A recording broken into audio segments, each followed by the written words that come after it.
right, guys, welcome back to the Living Stories podcast. I know I've had a couple weeks off, but we're back, and I'm really excited to hear this story. It's something different than what we've had on the podcast before, even when it was Stories of Freedom. So our guest today is Fareen. How you doing, Fareen? Good. How are you? Good.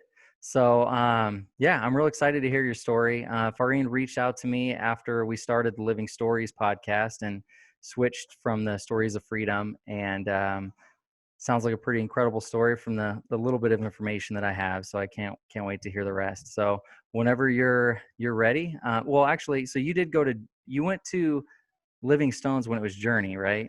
That's how Yeah, you it was. heard the podcast. Well, I've been secretly stalking you on Facebook for a little while, just because I haven't had good experiences in the past with churches, so I have a tendency to like kind of watch them for a little while, Yeah. and then maybe go check them out. So I saw the podcast and I'm like, hey man, this is because I'd taken some years off from ministry because I had my youngest son, and I figured this would be a cool way to jump back in. Yeah. Cool. Yeah. So, I definitely, we're doing some things with the church. So definitely when we start back up, it'd be cool to see you there. And, as things start to ease back into, as the society starts easing back into normal and we start doing different church services. I know one thing that they talked about was doing, it's called scattered church theory, or scattered church platform, where basically we would meet in people's homes rather than in the building, because we really don't have a building anyway. We go off we meet in the junior high out here in Fernley, and they're not letting us back probably till at least the end of the year. And then there is a small building where we have all our stuff in storage, but it's not really meant for that many people. Not that there's a lot of people that go there, but it would be really cramped. I don't know if you know where that office building is at, but it's not very big. So yeah, my gym's just down the way. Oh yeah. Yeah, it's right next to the gym there. So so they were talking about doing scattered church, where we're going to meet in different homes throughout the week, like maybe like 2 or 3 families or so would meet in somebody's home, and we would watch the live stream together as the different families. And you could either watch the live stream and it would be just like we're watching it now, or I guess there's going to be a file that you can download and it'll be more interactive, so you can pause it and talk about different things. So that's going to be starting up pretty cool. Yeah, I thought that was a good idea, so I'm looking forward to that. And our home is going to be one of those homes that does that we're going to let people come in. So that's cool. But yeah, anyway, so yeah, let's go ahead and get started on your story, and yeah, let's go from there. So I guess we'll just start at the beginning. Yeah. I was born into a very Muslim family. You could trace our lineage back all the way to the beginning of Islam, and it's kind of scattered, but you can get there. Yeah. So we've been Muslims since there were Muslims, and that was just the way I was raised. I went to an Islamic elementary school, and instead of learning ABCs, I learned the Arabic alphabet. And, in fact, Arabic was my primary language until 4th or 5th grade. We spoke English. We just didn't speak it a lot.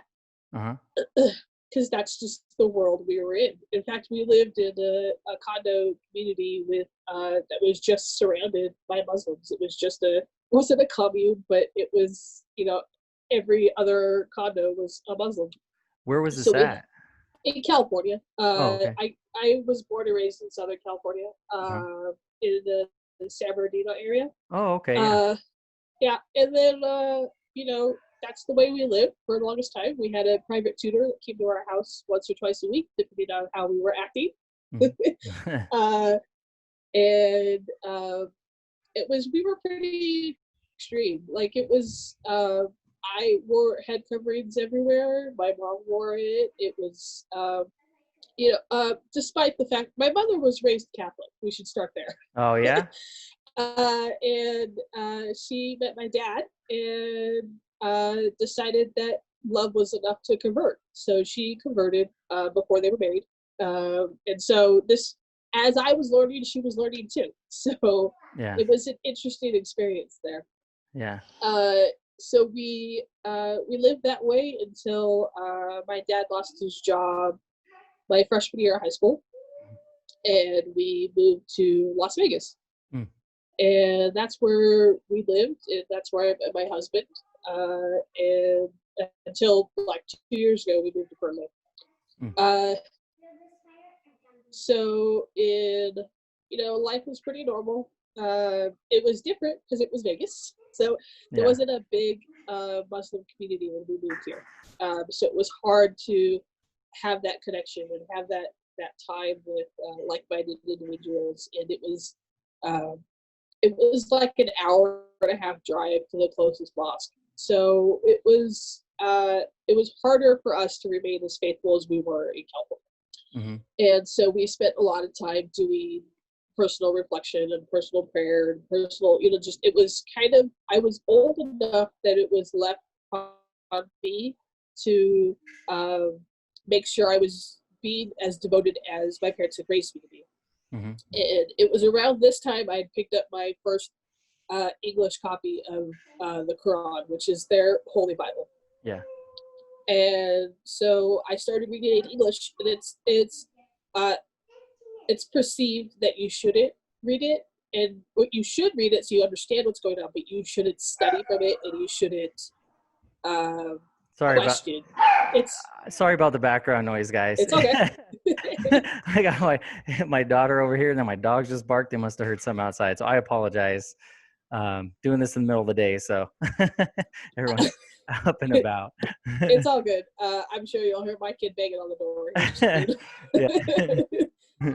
um, so I picked up this English copy Uh-huh. and I started reading it. And I have a very analytical mind, so I need to read a little bit, and I need to think a little bit, and I need to pray on something, and it's just that's just the way I've always been. Yeah. Except I was never taught to question anything Oh yeah. because I'm a woman, so I'm not allowed to question anything. So were So you saying, sorry, so were you saying that they encourage you not to read the Quran kind of like on your own? Is that yeah, what? Wow. well, you're allowed to read it on your own. You're not allowed to interpret it on your Oh, own. I got you. Yeah, That's real similar to like Jehovah's Witnesses, because I it know we've talked to is. them a couple of times, and they don't they basically just follow whatever the Watchtower tells them to study that week, and the Watchtower tells them only read, basically this part, from what I understand anyway. It's real similar to. It's it's pretty similar. You're not told to.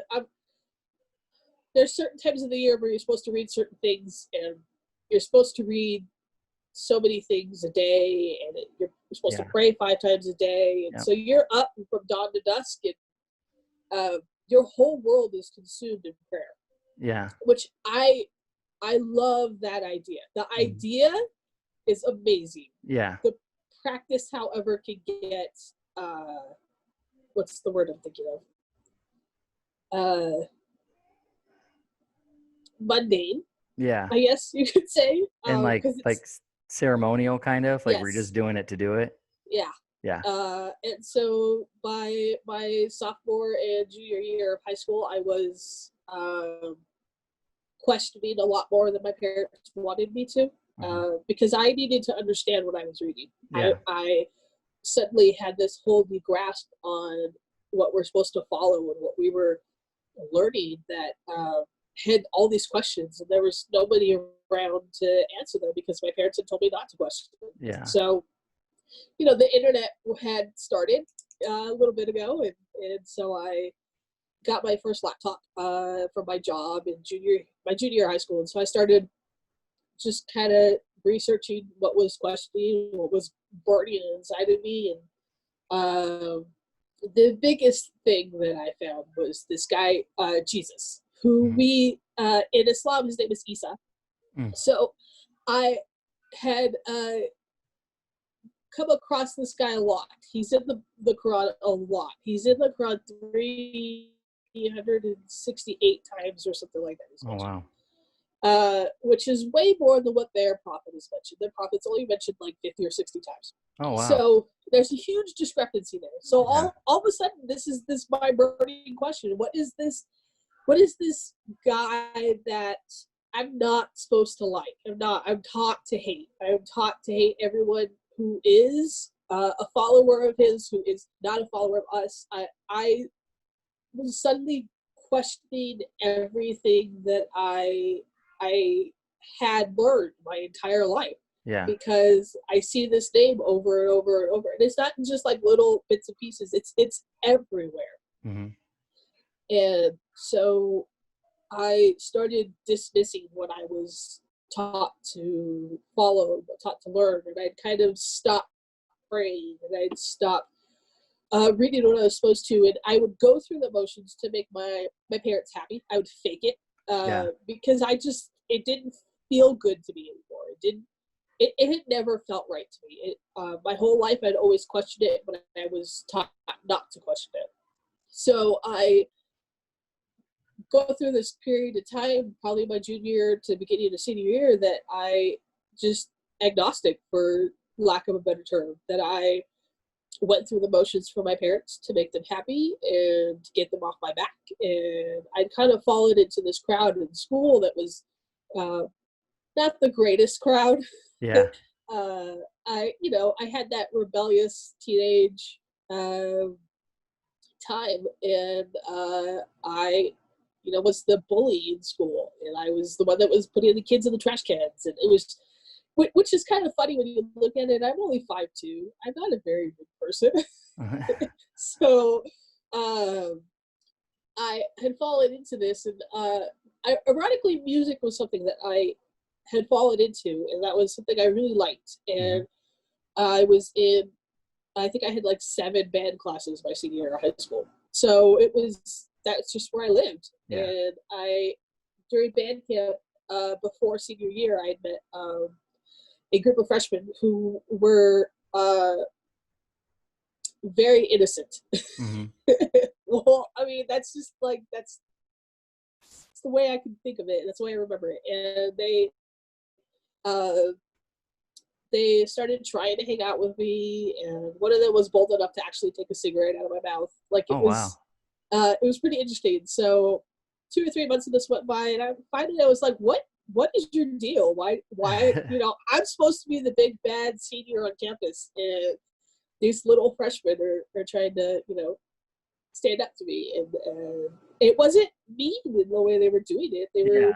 It was a very friendly way. And so we started talking, and I started trying to understand what it was that they wanted to do, or if they were just trying to mess with me, or I don't know. And I got to know them, and they eventually invited me to a party, and I Hmm. said, "All right, it's a party, party in high school. Let's go." And so I go to this party, and I'm thinking, this is going to be drinking, and I didn't do drugs, but it happened around, and that was just, it's Vegas. Yeah. So we go to this party, and it's at a church. Oh wow. I And it's like, it was next to a dentist office, Uh-huh. and it doesn't look like a church. It was just a office building, and you walked in, and there's this giant, like, 20-foot cross just right when you walk in, and I'm like, oh crud, I'm not supposed to be here. So, like, everything I'd ever been taught was screaming against me to run. Like, it Right. was just that I'm not supposed to be here. Yeah. So I immediately was like, started making excuses. I'm like, I gotta go. I can't, this was fun, this was cool, I gotta go. And they wouldn't let me leave. They'd just kind of come hang out and just check some people out, and meet them and get to know them. And they really thought that I would have a good time there. Hmm. So I just kind of stood in the back with my cup of soda, Yeah. and just kind of watched. And I noticed that they were all having fun in this building, and they were all just friendly and inviting. I think Hmm. that's the biggest word I can say. And so I was like, all right, it was over, and I'm like, all right, I'll take you guys home, because I was driving. freshman can't drive. So I take them home and I go back home and I didn't think anything of it. Like it was Yeah. just one of those failed experiences of mine, Yeah. and then just I left it at that. And so about a month or so go by, and they said one of the girls calls me up and says, "Hey, I need to ride a youth group. I can't. My parents aren't here, and I'm supposed to be in charge of something, and I need a ride, and you're the only one I can call." So I went over and took her to a youth group, and uh, I lived about 20 minutes from her house and the church, Mhm. so it was no point me driving home for an hour to come back. So I just kind of hung out in the back and did my homework or read a book or whatever it was, because the internet on phones weren't a thing yet. Yeah. So I had to go to traditional means of entertaining myself. Yeah. And eventually you start listening to what's going on. And I started actually paying attention and sitting amongst the kids. And I say kids, but they were around my age. Yeah. Uh, and listening to what the pastor was talking about, and it had intrigued me, and I was very interested because it talked about this one guy that had rocked my faith, Mhm. but it is rocking my world in a different way. Yeah. It was a message of compassion and of love. Interestingly enough, the word love is not found in Islam. It's found, the concept of it is there, but the word isn't. Hmm. And so I really attached myself to this idea that there was a God who loved me, who, for where I stood, from the troubles that I'm having, to not because I wasn't praying every day that he's going to strike me down, or um, if I do something wrong and then die the next second, then I'm going to hell. That's Yeah. the way the religion worked. That if you didn't have enough works, Mhm. there wasn't enough good in your life. Yeah. And so this concept of good always being there, despite how I felt or how what I did or where I went or who I hung out with or how much I prayed, or it was just, it was mind blowing for me to see a world where women are worthless. They're I mean, they're not worthless, but they don't have as much worth Mhm. as they could. And it was insane. I was just like, I couldn't wrap my hand around the amount of love that there was there. Yeah. And I mean, despite where I came from and who I was at the time, there was just nothing but love for me in that building, and it felt good. Yeah. And so they decided to. That was the year Passion of the Christ came out. Oh, okay. It was like 03, 04, Yeah. something like that. And so the group went, and I said, okay, it's a movie. I'll go see a movie. And not knowing anything about what was about, just that my friends were going and I wanted to go too. Mhm. So the whole church rented out a theater. And it wasn't a very big church. There was maybe about 100, 150 people. And we rented the whole theater out, and we all sat down, and I'm sitting here with my big old popcorn and my big old soda, and everybody else is like sitting there on the Kleenex boxes. And I'm like, what, how bad is this movie that you guys are gonna cry through it the whole time? And I'm sitting, and I remember distinctly that I didn't touch the popcorn and I didn't touch the soda, but man, I used every single Kleenex that was around me. Oh, It wow. was it was um, it was the first time that I truly understood what Jesus did on the Yeah. cross. It was an insane um, picture of this whole world that I was taught to hate, Mhm. to shy away from, to run from, to not associate myself with. It was I saw that movie 16 times in 2 weeks. Oh, wow.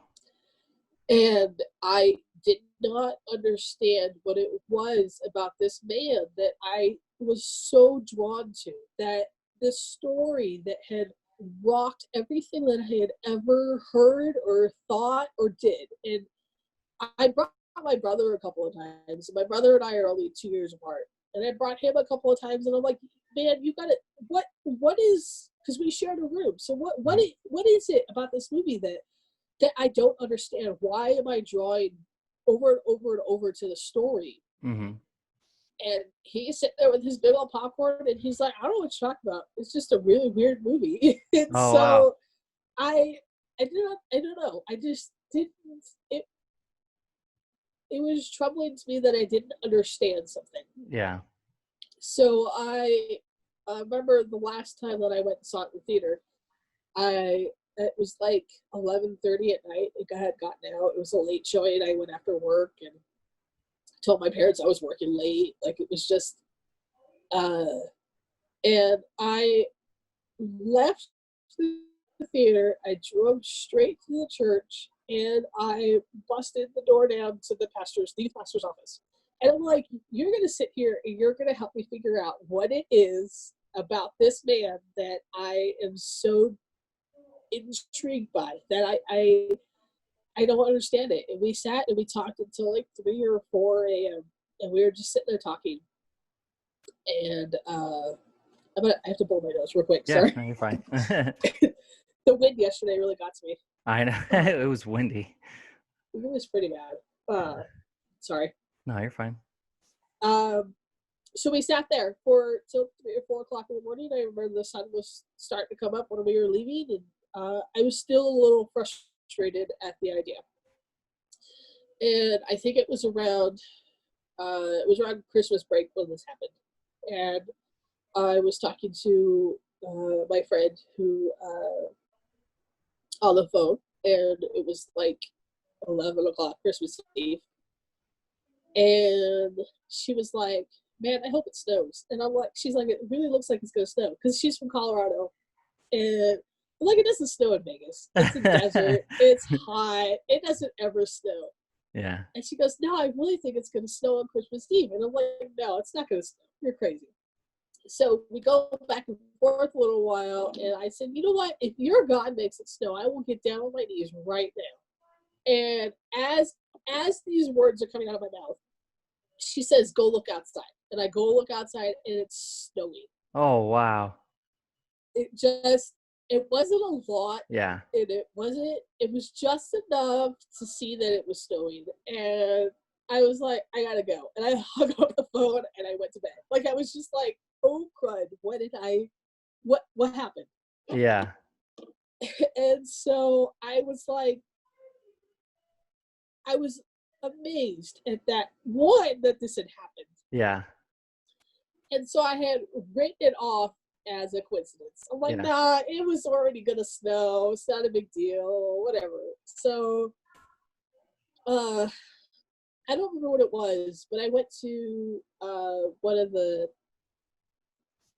Sunday services, and I sat down and I decided to just kind of sit in the back and not talk to anybody and come in late and just kind of watch. And so I'm watching. It was a not quite Pentecostal, but they were along the lines, and they were just heartfelt, on the floor for God. And I didn't understand it. Like, what is going on? Yeah. Because outward expressions aren't allowed in Islam. So this is new to me, to cry out to God so that other people can hear you. What are you doing? Like, it was super weird for me. And so, but I listened to the worship because music was such a huge part of my life. And I'm listening and I'm watching, and I don't know what it was, but that I got down on my knees with those people that day. And I know now, looking back on it, that was the day I had accepted to follow this path. Mm-hmm.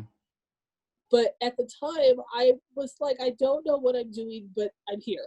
Yeah. This is where I want to be. This is where I want to live. This is who I want to be. This man, Jesus, was who I wanted to emulate. it was who I wanted to understand, who I wanted to run after. And this was right. I read that one worship song, "I'm Running After You." What's the Oh, name yeah, of yeah. that song? Uh, it was really big, and it was a huge thing. So Yeah, I know which one you're that talking. was those were the words that I clung on to. That I was running, and I was going after this one thing that I had been taught my whole life to run from. Mhm. And I had started. I got myself I went to Walmart and I got one of those little cheap little study Bibles, and Mhm. it fell apart in a month. Like it was. I was trying to. I was reading it under the covers and in my car and at school, and just trying to hide it from my parents. And Yeah. uh, because I wanted to know what it was. Yeah. Why does my heart long this way?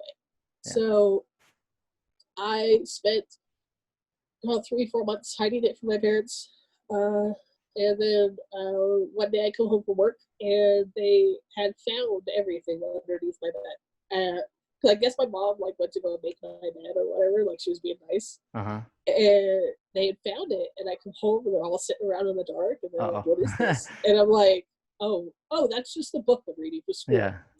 Ah, Like, I was what other answer do I have? It's like 11 o'clock yeah. at night. I just got off of work after a full day of school, and I'm tired.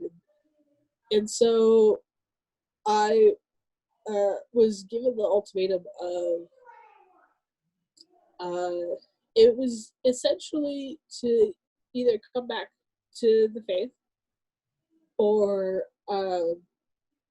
just not be there anymore. Oh, wow. Um, so I just turned 18, and I ended up living in my car for a little while because this was just something I wanted so bad. I wanted to be free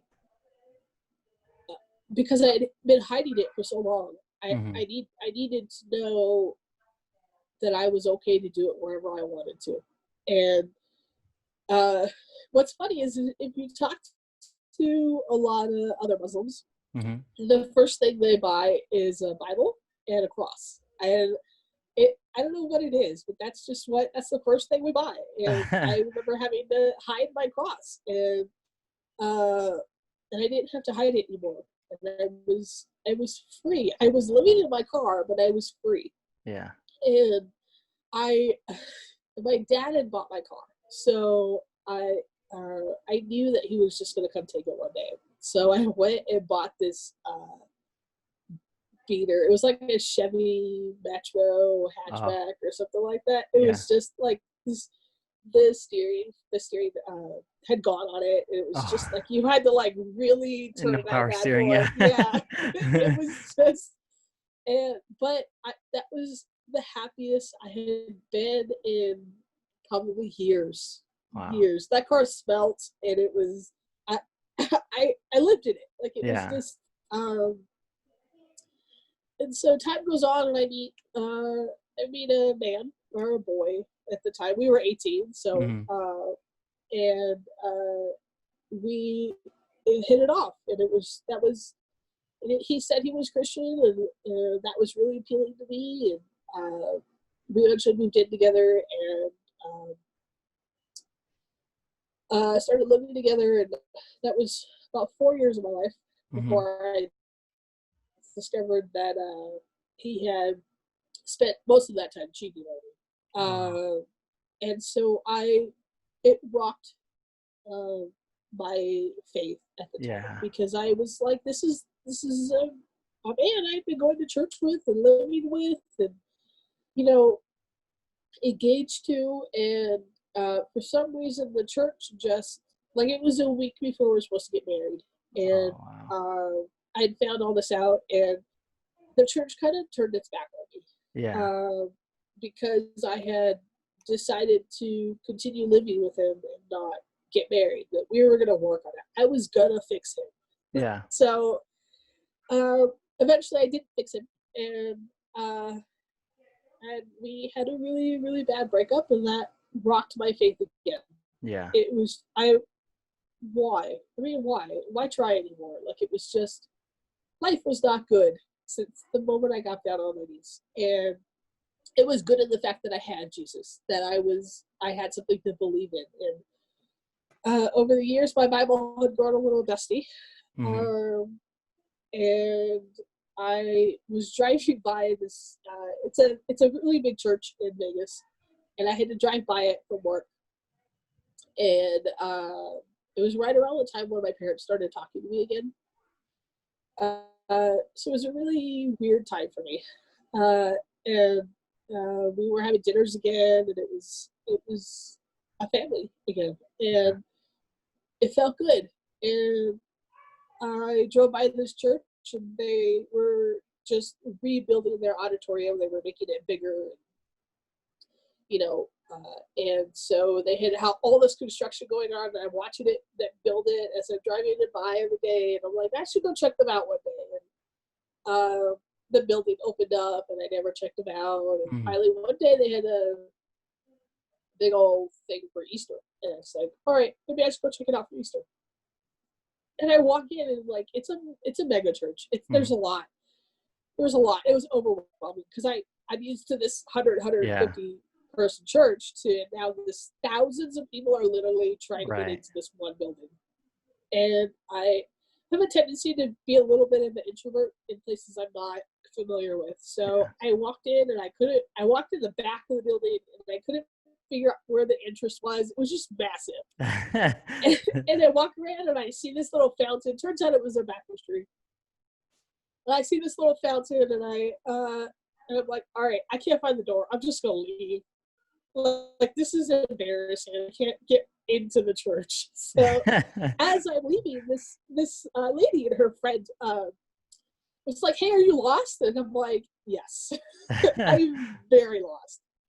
And they brought me in, and it was this group of 30 that was amongst this thousands of people that had brought me in. And that's where I really started to learn who Jesus was. That's And it was where I learned how to study the Bible, and mm-hmm. where I learned to figure out my style of studying the Bible, and that it was not okay to hit people over the head with the Bible just because this is something that I believed in. And because that's all I knew my whole life, is that you beat somebody into submission. Not literally, but that was my life for the longest time. And so I had this peace and this amazing path that I was on, and I met my now husband, who had bad experiences with church as well. And he decided to start coming to this church with me, and we eventually, like, it was a year into our dating that he proposed, and we are now married with 2 beautiful kids. And it was around that time that we got engaged and were to be married that I was asked to speak at a convention with former Muslims. It was an organization that taught churches how to reach out to Muslims, and they asked me to come tell my story. And I went there, and I did several years. I spoke at their conventions, and it was thousands of people, and it was insane to be telling this story to all these people. And life is interesting with 2 kids. And well, my husband and I had a period of time where we separated for a little while, and I think it was my son was 2013, 2014, somewhere around there.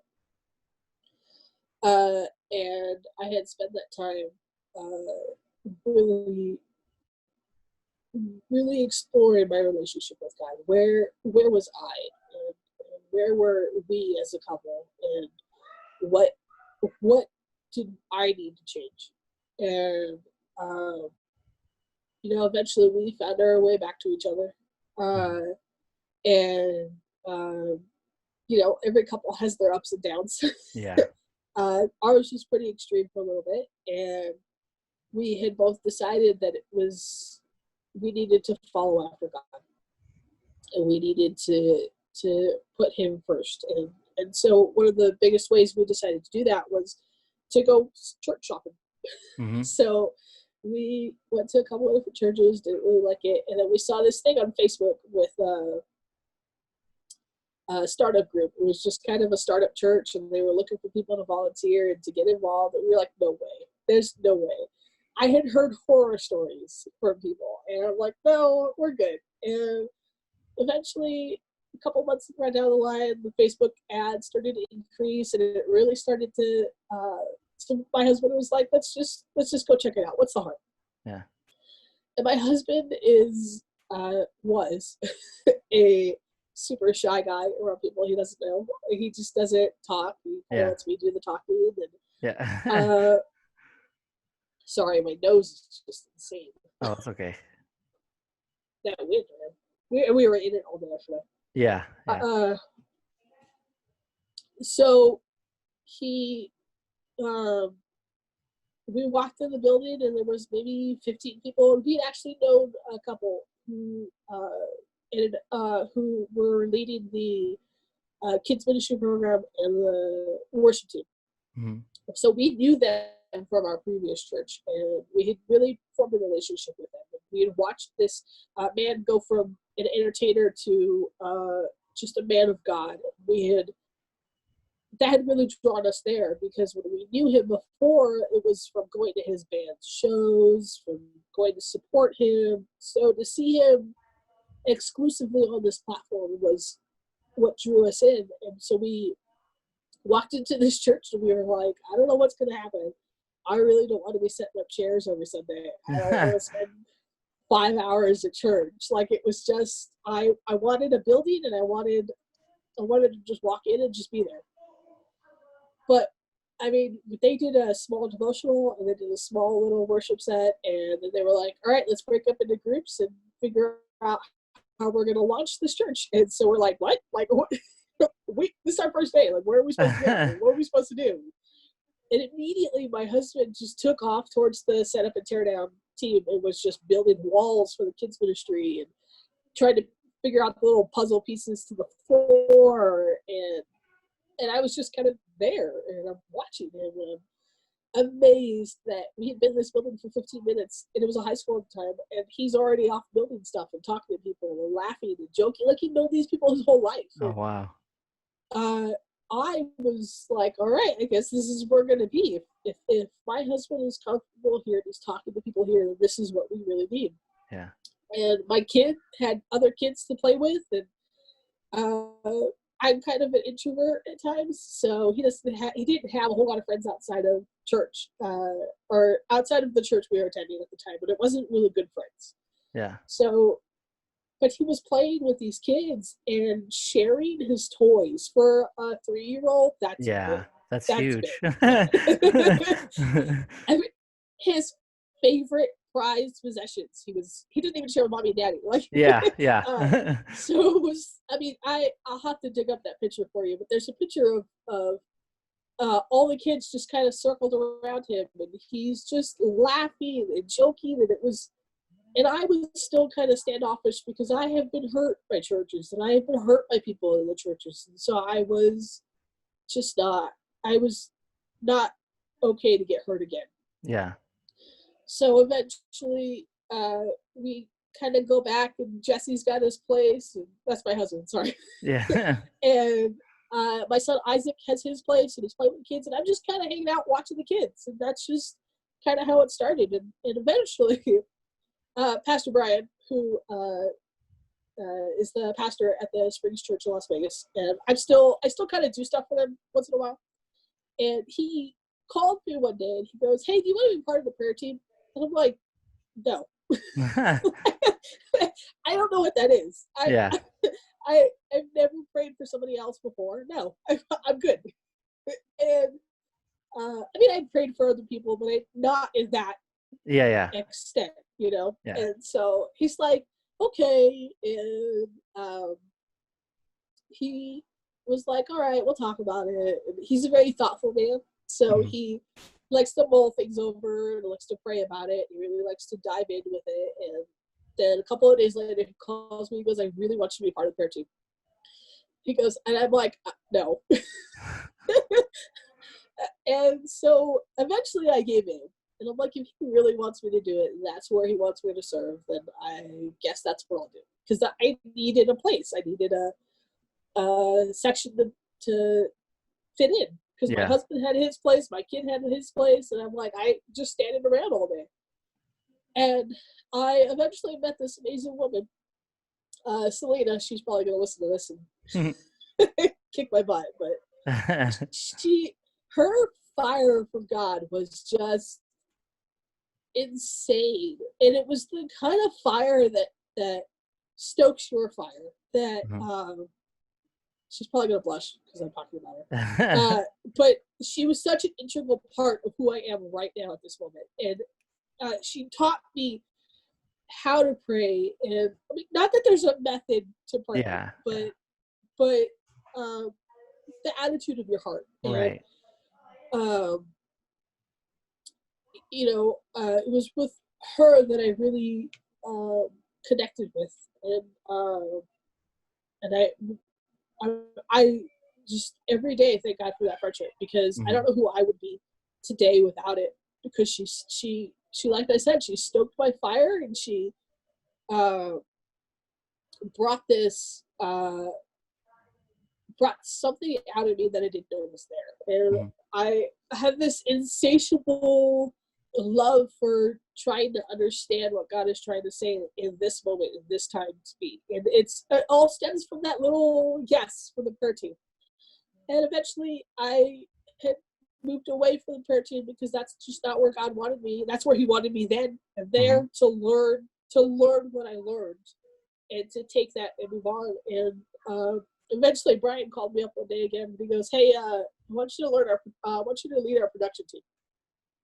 And I'm like, I can take a picture with my phone, and that is it. Like that's just, there was so much to learn and so many electronics, and it was at that time that we'd actually acquired our own building, and it was I had to learn. Well, we didn't acquire the building at first. We kind of went up side by side with another church who had lost their membership, and they were really starting to decline. And so we came up alongside them, and eventually we merged with them. It took some time, but I learned a lot in that time. And I eventually I learned how to do their sermon videos and the audio, and just everything. And I'd fallen in love with it, and that was just where I served, and that's where I loved. And Jess and I were happy. We were at the church, and we were busy, and we were serving, and we Mhm. had a purpose. Yeah. And then Jess lost his job right around when the recession happened, and we just never really financially recovered. He jumped from job to job, and I did little things here and there just to kind of keep us afloat, and uh, had a roommate just so we could have a roof over our house. And eventually it just kind of all fell apart, and we were literally told like 2 weeks you had to get out. Like it was, Oh, so wow. we had no job, no savings, no money. We didn't know what to do. And a couple of months prior, my friend Selena and her husband Chris had moved out to Fernley. And so I called her, and I'm like, I don't know what we're gonna do. And she goes, "Why don't you guys just come here?" Like we were joking about it, like it was Mhm. a big joke. She goes, "Why don't you guys just come here?" I'm like, "There's nothing there. Where are we gonna come?" So we went for a couple of days, and we visited them because it's a 6-hour drive. We just wanted to kind of get away out of the city, and find out what else is out there. And eventually, we didn't fall in love with Fernley. I mean, it's Yeah. Fernley. Yeah. I know the first time we looked at this place, we drove in, drove out. We're like, "Nope." Yeah, But we yeah, came back. it's Fernley. Yeah, exactly. It's not very big. There's nothing exciting going on. So I mean, coming from Vegas, it Yeah, was yeah. nothing. So we Yeah. were like, no. So we dismissed it. And so I was like, all right, God, whatever we're doing here, we got to figure it out. So I put some feelers out, and eventually, like Jess had like 12 job offers Oh, here, and wow. it was good money. It was money that we could live off of, and we could continue our dreams of homeschooling our kids, and I didn't have to work, and it was uh, a really weird blessing in disguise, because Mm. we are super involved in this church. We had been trying to get pregnant for a very long time with our second child, and we had some miscarriages and things like that. And so we had kind of ingrained our faith into this church. And before we moved out here, found out I was pregnant. Oh, wow. So here we are in this new city with a new baby on the way, and a 6-year-old who had no clue what was going on. Yeah. And a church, we had to leave the church that we had ingrained ourselves in, and we took that period of time, and we were like, well, maybe it's just God telling us to rest, because we were just going all the time at that church. Yeah. And you know, here we are today. Yeah. We're about to be adults who are going to buy a house here soon, and Oh, so like nice. we're Congratulations on that. That's awesome. big adults. Yeah. Yeah. Like, we have money in our savings account now. It's just, Yeah. it's been a really weird blessing from God to be torn away from everything like that, and then to come to Fernley. Yeah. Yeah. Man, there is so much in your story that I mean, I think I could spend forever just unpacking it and going through little details. There's so much in there that that's just incredible, and I got a few things that I was gonna that I want to dive into a little bit. But I mean, the first thing, and I noticed this anytime I do a story like with somebody and they tell their story, like God has a way of meeting you where you're at and then taking you to places that you didn't think you would Yeah, go. And I hear that all over your story. Like every part of your story has that, like God meets you like somewhere. I thought it was the group of friends that you had, and the freshmen that kind of, they were nice to you and stuff like that, and then they invited you to church. That story, or invited you to a party that ended up being a church. That story cracked me up, because it's like, I don't know if that's the right way to do it, but it was, it's still, I don't know if you would have went, I mean, if they would have told you it was a church because of yep, your background. So I mean, it's like I said, I don't know if that's the right way to do it, but it worked, and that was the right way for you in your life to get you there, which is yeah. incredible, just to see God work in that way. Yeah. So, but Sorry, it's a lot. My story's a lot, and that's just yeah, like, that's the super condensed version. yeah, There's, you know, there's so much that is more intimate and whatnot, but I figured that was a good yeah, it was. little.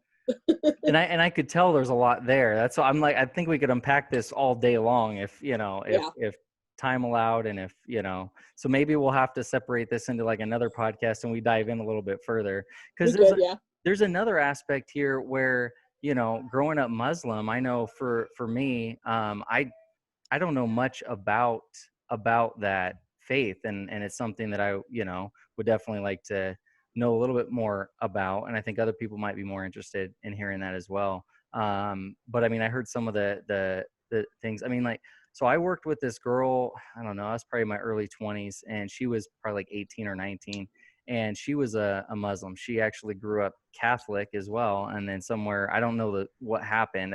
We never got into that, but she grew up as younger as a Catholic, and then somehow her family converted to being Muslim, and she was very devout. I mean, she had to take her breaks on time so that she could go out and pray, and she set up her prayer mat in the parking lot, and actually prayed in the parking lot. And sometimes people would come back, or people would come by. She would tell us that some people came by and like would harass her a little bit, seeing her pray in the parking lot and stuff like that. But you know that's about the most interaction I've had, with the Muslim faith. So I know that, you talked about them mentioning Jesus in the Quran a lot, and I know that they do talk about Jesus, but I don't know what it says about him. Like, So it's they believe he's a prophet, hmm. that he came from God, and that he not that he came from God in our sense, but that he was a man. Yeah. who just spoke for God, and that he wasn't the Son of God. He did do all the miracles. They in fact add a couple of miracles. There's one where he talks from the crib, uh, and he never sinned. Hmm. He he never talked bad. He never did anything that normal humans do. Yeah. He just didn't have that human-like nature to him. And in fact, he's considered to be one of the holiest prophets behind the Muhammad, who's the main prophet. Yeah. But they have, I think the same in Catholicism, when they have 7 levels of heaven. Oh, okay. And the 7th level is obviously where God sits and God hangs out. And Yeah. what's fascinating to me, this is what really piqued my interest in Jesus, is that here's this man who's considered to be a prophet, a holy man, never sinned, who's done miracles, who's like the perfect human being, Yeah. and he's just hanging out in the 3rd heaven. That's just where he is. Oh, So wow. what kind of chance does somebody like me Yeah. have to Yeah. get anywhere close to God if Jesus is hanging out in the 3rd heaven?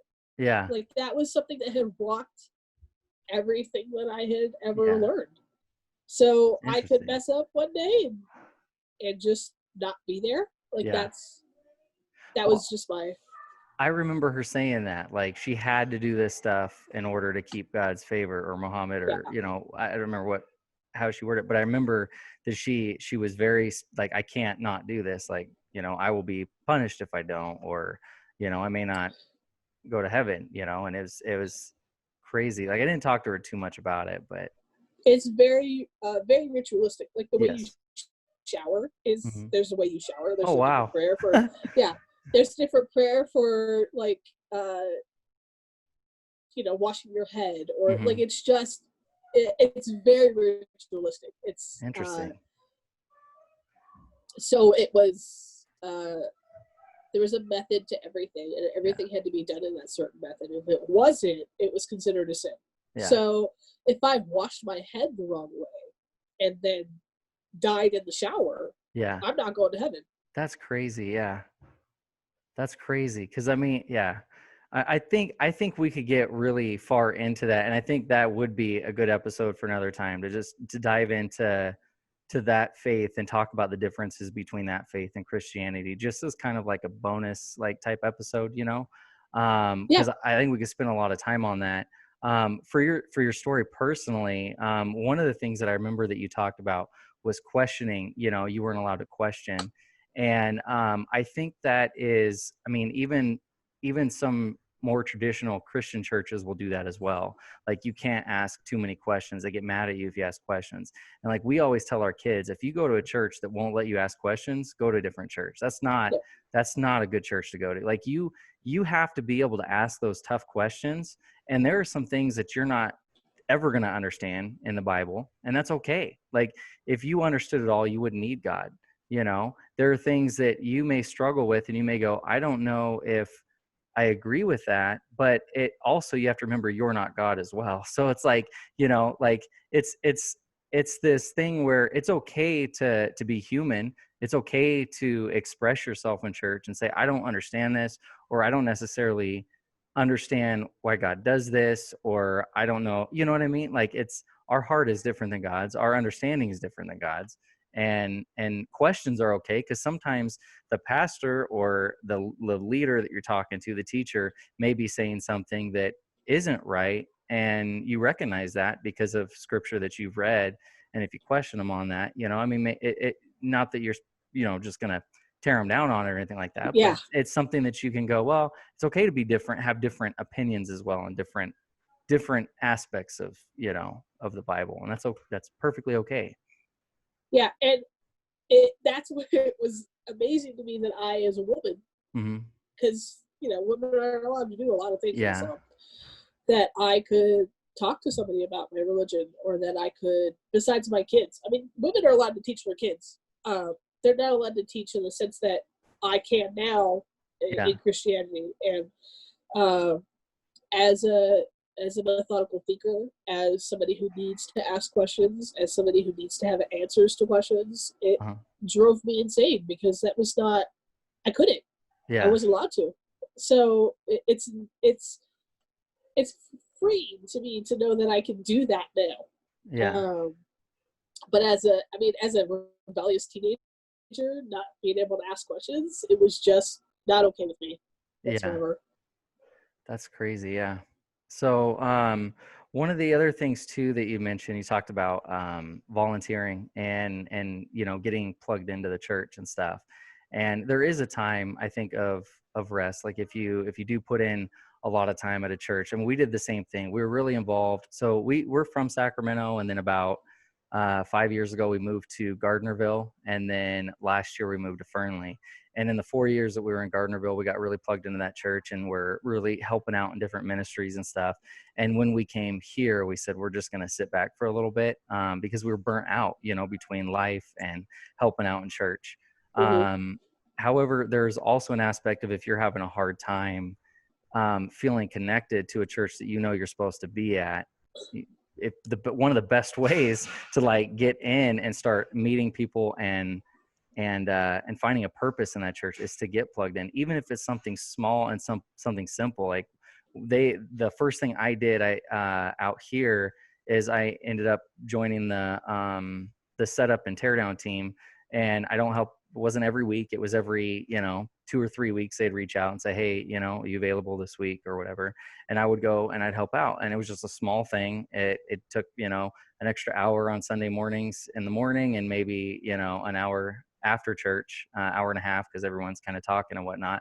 But doing that every couple of weeks allowed me to meet more people in the church and get more connected and things like that. So even if it's something small, like, I mean, and there is definitely taking a break, we're not going full on Yeah, in right off the yeah. bat. I mean, we were there 6 days a week. We were Yeah. full on in. We were doing something somewhere. I was editing some kind of video or recording some kind of video, or we were in like up Yeah. to our chins, and we thought it appropriate. We're having a baby. We're changing our entire life, uh, moving 300 miles away from everything that we know. That it was appropriate for us to uh, take that break. Yeah. However, in the last like 7 months or so, I found myself itching to get back in. Yeah. We've done little stuff here and there for other churches in Reno, and just nothing consistent because we couldn't find a home here. Yeah. Yeah.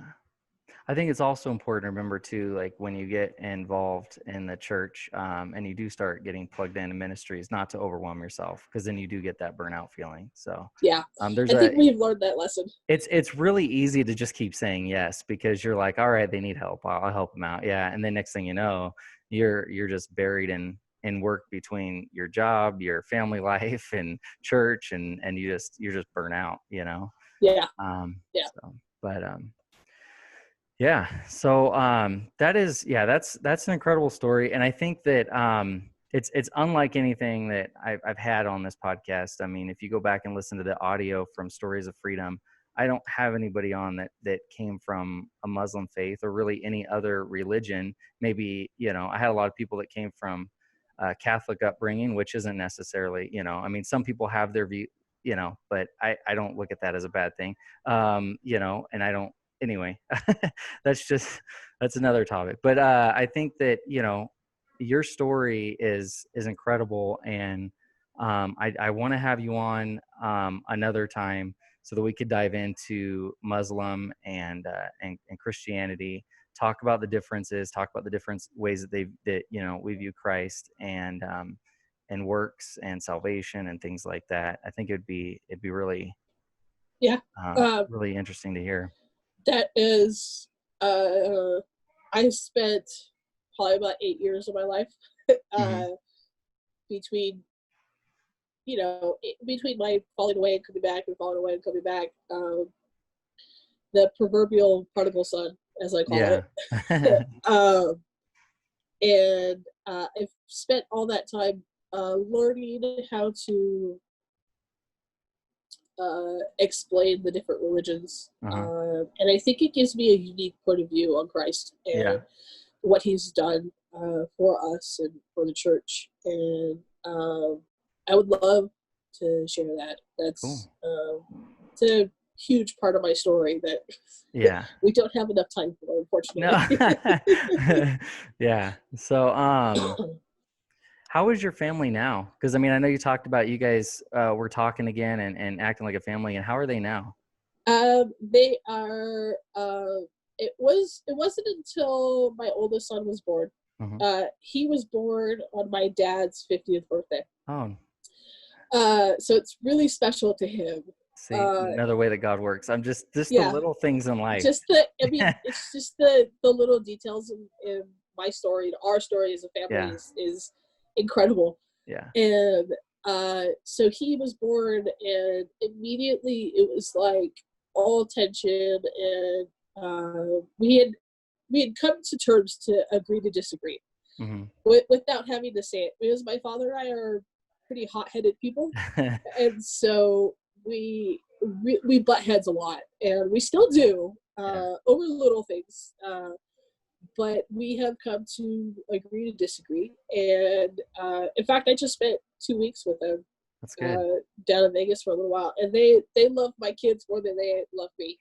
Yeah. So I mean, right around when the kids were born, they really saw that they wanted to be a part of their lives and part of my life, and part of my husband's life. They really love my husband. We are a sarcastic family, so they love to rib on him and me, and Nice. it's like nothing had happened. But Yeah. there's always that little bit of we're different, Yeah. especially because they still pray 5 times a day, and Yeah. they still have the call to prayer in the house, and they have scripture everywhere. So it's interesting to have my children in that environment and Hmm. still um, keep them following God, Christ. I mean, I'm not forcing it to Yeah. them, but that's what's taught here and taught. Uh, that's the choice they have. Yeah. I'm not sure how to word that. No, I understand. So my oldest, I actually had a really big problem with God for the longest time, because I thought that I was saved, and so I needed to save everybody else in my family.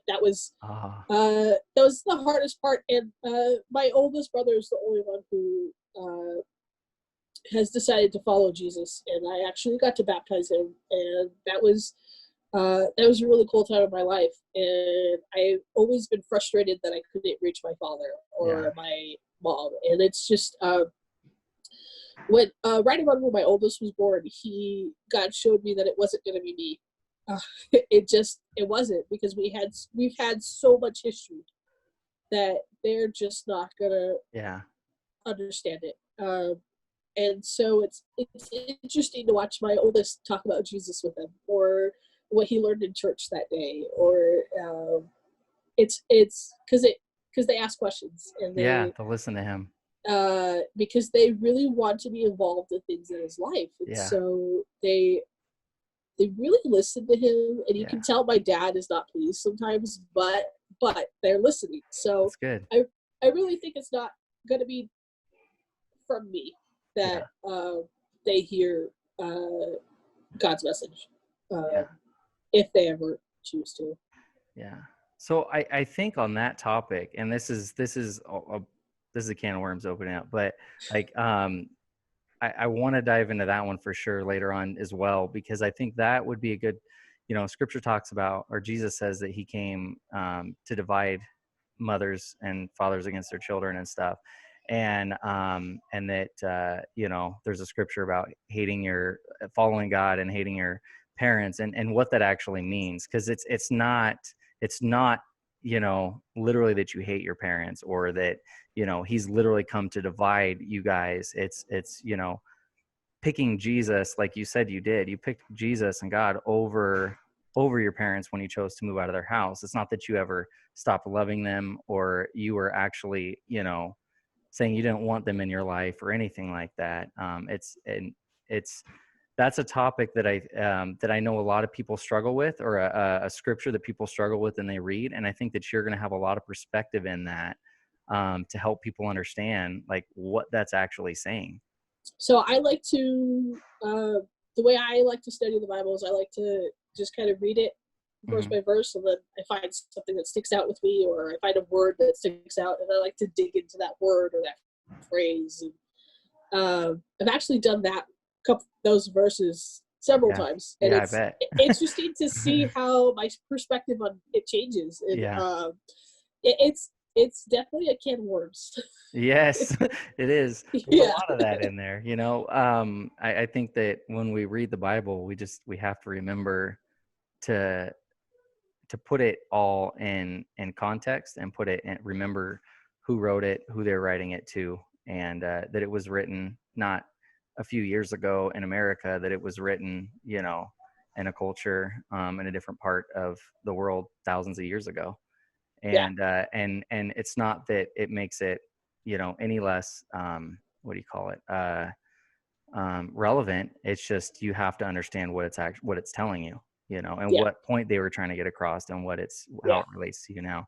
And I think you have really good insight on that. So but yeah, I mean, I think that for today, I mean, if there's anything else you want to talk about, we could bring that up. Other than that, I think that we should probably wrap it up. And I think probably sooner than later, I want to dive into this more, because I want to really dissect a lot of things that you said and write down some more questions, Okay, and then talk more about this, because this is yeah, fascinating. So I yeah, think a for lot of sure. people are going to find it interesting. So and with that being said, if anybody is watching this or listening to the audio, and you have questions for Fareen, just email me at livingstoriespodcast@gmail, and then we'll make sure that those are brought up, in that episode that we do. But yeah, so thanks for coming on Of and sharing your course, yeah, story. And it's definitely, I think there's a lot of stuff in there that people are going to be able to get out of, get something out of. So yeah, of um, course. I'm happy to be on anytime. awesome. And I can't wait to meet you in person either, you know, Yeah, just a when few all this is emails that we've over. had, and then now over Zoom. But maybe when we start doing the Scattered Homes Church, I'll let you know. And if you guys want to come check it out, it'd be awesome. Or, just some Sure, other time that'd be awesome. we'll meet. So Cool. all right. Well, everybody else out there, thanks for watching or listening, or however you're getting this. And I guess we'll catch you next time.